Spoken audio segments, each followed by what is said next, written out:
Alright guys, this is Jerningham here. Very sad news that I heard on the news about the other day about two women that died in Wembley Park. A lot of people have probably heard about it, and a lot of people are probably distraughted about hearing about death all the time on the TV. I mean, most of the news gets its reviews from hearing about people that are dying, which is some people would find disgraceful and disgusted about it. But very sad news about these two women that died in Wembley in London. I want to send my condolences and say my respects. I didn't know these two women, and hopefully they rest in peace. That's all I can really say about it. It's always sad to lose a loved one and probably a family member that you have. I mean, anyone would go through the same scenario if they lose a loved one and a family member and a best friend that dies. But like I say, very sad news again. I'm watching the news on the TV. And I talked about the rioting again in Bristol about the statue that got pulled down. The US statement says the Prince Andrew or something. That's what they're talking about as well. They're talking about large numbers protesting.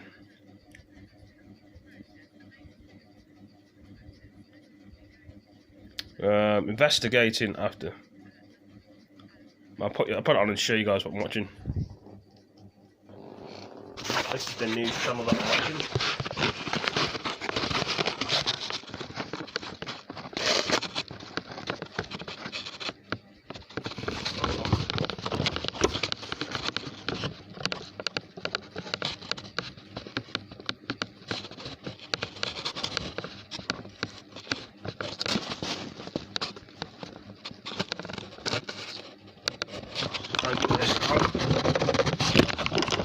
It's annoying when you can't get the bloody.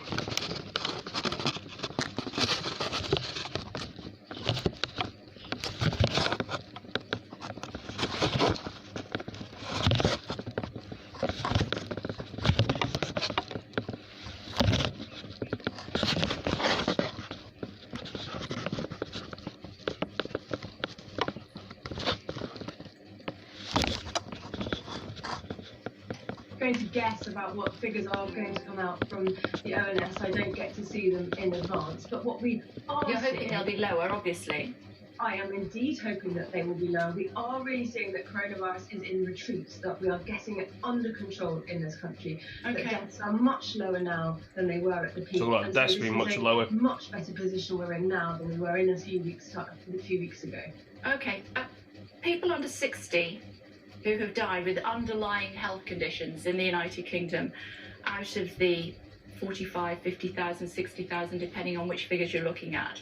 According to full fact check, people under 60 who've died with no underlying health conditions, 253 people. Now, every one of those is a tragedy. Every one of those leaves behind a grieving family.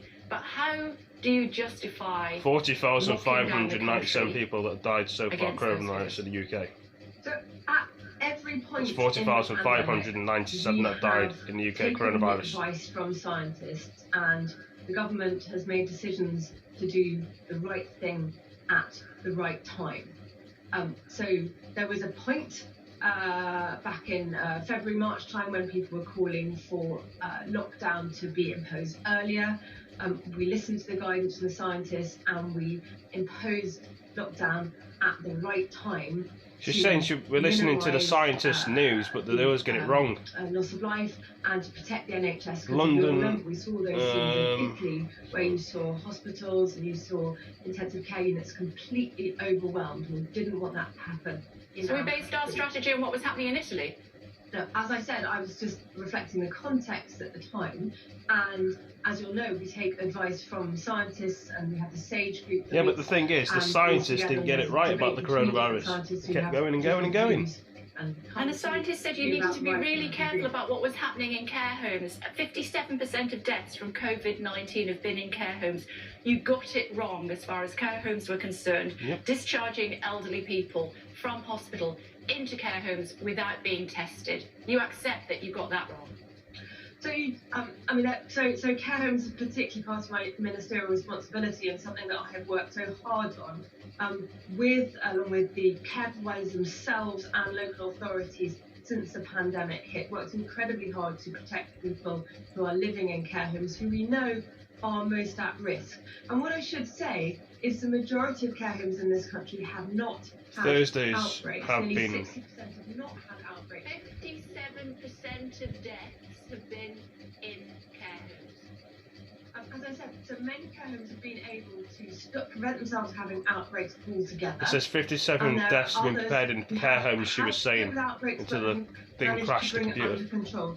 Every death is one that fills me with sadness, because that's somebody who has family, have sons or daughters, siblings. There is a loss to their community. I hate the fact that this has hit care homes so hard. But what I say is it's really important to recognise that right now, Policing launched a murder investigation after the bodies of two sisters, 27-year-old Nicole we didn't know that Smallman and the 46-year-old we didn't know that being Barbara from an ethnic minority community were found in a park in northwest London. We did know from the get-go that the elderly were more susceptible. Why did we not wrap them in cotton wool and allow younger people to go out and do their job? Again, people under 60 who've died with no underlying health conditions, 253. So actually from very early on there was guidance, for instance, about restricting visitors to care homes, about the infection control that should be carried out in care homes, recognising the people in those settings, as you just said, would be at greater risk. And as we learned more about the virus, then we have updated those infection control guidance. We've taken more steps. We've done the social care action plan. We've done. You're being economical with the actuality there, Minister. A letter sent to care providers from NHS England and the government on the 19th of March aimed to free up hospital capacity, ordered the safe and rapid discharge of those people who no longer need to be in a hospital bed. The new default will be to discharge home today without testing. So what you describe is the steps that are taken, which was a clinical judgment about what would be in the clinical interest of people. It was policy. It wasn't clinical judgment. It was policy. And as I said at all points in this, we follow the scientific guidance. And then you make the policy. You take their advice and you make the policy. You can't stick this on the scientists. Well, I can, because I'm not. You can stick it on the scientists. No, that's not what I mean to say. You just said that. You just said I can stick this on the scientists. No, you can. No, you can't. To be clear, that is your word. That is your word. No, you said you can. I said, can you? You can't stick this on the scientists, and you said you can. I didn't put that in your mind. You said it. Which is why I immediately said, what I mean to say is we have taken the scientific advice at every stage of this process. We've taken the scientific advice, and then the judgment is made about what is the right decision to take. But I will also say, I know, because I've been doing lots of people are full of rubbish in this world, though. To do everything we can for those in care homes, because we know that they're greater risk. And I think, and I would also say, I think care providers have done a really important, a really difficult job. They know that. Looking after their residents. They know that. Many of them have died doing that job. Just want to ask you before we go, because we're out of time. Yesterday we introduced quarantine here in the United Kingdom, 14 days when you come in, you have to self-isolate. How many people were quarantined yesterday? I don't have the data you're asking. Why not? Because I'm a health minister with oversight of care homes and the NHS workforce. What I can confirm to you is, as you will know, that there is a policy of quarantining arrivals in this country, and the reason we're doing it is because it is so important for us to keep the infection rate down. And given that it's so important, you should know how many people have been quarantined. Why don't you know? Well, what is important actually is that we're doing the right thing to keep infection rates down in the country. But you don't know how effective it's been, because you don't know how many people you've quarantined. I'm sorry, Minister. Come on, you can't come on the show without knowing the facts. Well, I'm answering your questions, and the important thing is that we're doing the policies on quarantine, as on many, many things, to try on the one hand to keep people safe, to make sure that the NHS is able to cope, to reduce the risk, because we really don't want to have a second wave of the virus, And Okay. we want to be able to open up the economy and get people back to work and get things working again, because that's good for everybody's livelihoods and for everyone's mental and physical health. And it's Okay. a really important balance for us to take between, on the one hand, reducing the risk of keeping infection. They say they care about on the people's other health. hand, All they seem to be opening up the caring about is economy and money, enabling people money, to money. work. Okay, Minister, we must let you go. I know you've got lots of other interviews to do this morning. We appreciate you taking the time. Thank you. Thank you. Let's bring in Joe Pike, standing by for us. Joe, thoughts? Okay, I think maybe the minister misspoke when you had that little exchange with her saying you can't stick this on the scientists, and she said, I can. I think she did clarify those comments, but wasn't really keen to answer the question around responsibility for care home deaths. And that stat you put to her, that 57% of COVID-19 deaths have happened in care homes. Clearly the government not keen to admit any mistakes early on in this crisis, certainly not admitting them yet. And also on the topic of the Black Lives Matter protests, I think what was evident, Helen Whiteley didn't say a huge amount, but clearly there is this balancing act she is trying to perform, and the Prime Minister is trying to perform. Firstly, to try and empathise with the anger of the protesters. Secondly, to try and highlight some of the health concerns, especially if protesters do not follow social distancing, but also have an eye on law and order too. That is a difficult balancing act, and to try and keep the public on side through those three different sections, I think, Kay, is pretty difficult. Indeed. For now, thank you. Plenty more to come this morning on the issue of Britain's controversial statues, including from London's Mayor Sadiq Khan, who's ordered a review into the capital's landmarks. That's at 8:05. Before that, 7:40, we'll be analysing the Met's response to protests in London with the former Chief Superintendent Dal Babu. And at 8:30, we'll be joined by the soul singer Heather Small, who'll be reflecting on her experience of growing up black in 1970s Britain. A German prosecutor has told Sky News he has evidence that Madeleine McCann is dead, but he needs help from British tourists to identify the suspect's former homes.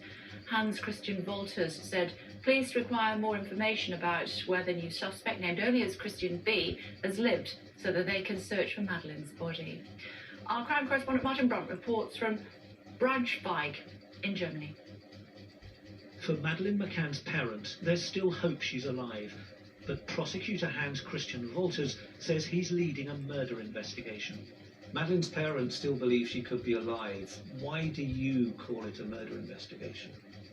There's so many facts that she's dead, so that there's no opportunity that she's still living. The case against the new suspect, Christian B, is circumstantial. He's a convicted child sex abuser. He lived along Portugal's Algarve coast for 12 years. His last home was in Praia de Luz, where Madeleine vanished. His phone was used outside the McCann apartment the night she disappeared. Wir haben nicht die Leiche von Madeleine McCann. Wir gehen aber davon aus, dass sie tot ist. We don't have Madeleine McCann's body, but we expect that she's dead. We have some evidence that the suspect has done the deed, but we need more information from people, places he has lived, so we can target these places specially and search there for Madeleine. Forensic examination of the suspect's camper van is thought to have found no trace of Madeleine's DNA, and none in his Jaguar car, which was also seized. We hope that some British tourists can help us to find the murderer of Madeleine McCann. Like their Scotland Yard colleagues, German prosecutors have received hundreds of calls after last week's appeals for help. Wir gehen davon aus, dass unser Beschuldigter weitere Strafen. We think the suspect has committed more crimes, possibly against British people and Irish and Americans. We think there are more victims of sexual crimes. The suspect is in jail in Germany. He too is awaiting developments in the case. Detectives haven't yet questioned him about Madeleine. Martin Brunt, Sky News in Braunschweig, Germany. Duke of York has been accused of attempting to falsely portray himself as eager and willing to cooperate with US authorities investigating convicted sex offender Jeffrey Epstein. Prince Andrew's legal team has insisted the royal has made 3 offers to help with the investigation, but the US attorney for the Southern District of New York said a request to schedule an interview has been repeatedly declined. The accusation came as the US Attorney General, William Barr, said that Prince Andrew would not be extradited to America in order to be questioned. Bonnie Pointer, a founding member of the Pointer Sisters, has died at the age of 69. She was part of the group's original lineup and co-wrote the Grammy Award-winning song Fairy Tale before leaving in 1977 to pursue a solo career. She died of a heart attack in Los Angeles. Harry Potter star Daniel Radcliffe has criticised the series author J.K. Rowling for tweets she made that have been called transphobic. Rowling criticised an article that referred to people who menstruate rather than using the word women. In a blog post for LGBTQ organisation The Trevor Project, Radcliffe said statements that do not recognise trans women erase their dignity and identity. Rowling has denied allegations that she's transphobic. A murder hunt has been launched after two sisters were found dead in a park in northwest London after celebrating one of their birthdays. More on this, our correspondent Katie Spencer standing by. Katie, what happened? Well, that's what the police are trying to establish at the moment. Both of the sisters' deaths are being treated as suspicious, and the police have released a bit more information about what we know about when the sisters were last seen in the hopes that it jogs someone's memory. We know that they were here at Friant Country Park on Friday. They'd been celebrating Bieber, the oldest sister's birthday, with a group of about 10 people. They'd walked about 5 minutes away from this entrance, and they'd been there from 7 o'clock in the evening on Friday. The group had gone their separate ways throughout the evening, and in the end it was just the two sisters on their own. We know that their family then reported them missing the following day, and sadly their bodies were then found on the Sunday. But police want to hear from anyone who might have been in the park on Friday night or in Saturday morning as well, who might have seen anything, anyone who might have picked anything up, not realising that it was property belonging to the women as well. These deaths are being treated as suspicious. No arrests have been made at the moment, but police are very keen to hear from anyone that might be able to help with their investigation. Okay, Katie, thank you. After yesterday declaring itself COVID-free, New Zealand has today relaxed all lockdown restrictions. It's been more than 2 weeks since the last coronavirus case was diagnosed, and authorities say there are no active cases. The Prime Minister, Jacinda Ardern, has lowered their alert level to level 1, meaning the only restriction is a 2-week quarantine on people arriving from overseas. Our Southeast Asia correspondent Siobhan Robbins joining us now. Hello to you, Siobhan. Great news for Kiwis. What are they doing as far as Australia is concerned? Are there sort of air corridors like we're looking at here? Amazing news for the New Zealanders, saying that they've eliminated COVID-19, certainly domestically at least. They've stopped those community transmissions. As you say, though, they have still put these strong enforcements on borders, and that leads to the question of what's happening with Australia. So what they have done is, from midnight, they have swept away most of the remaining social restrictions internally. So you can go and hug people, you can get on public transport, there's no social distancing. Businesses that had remained closed are now mainly open.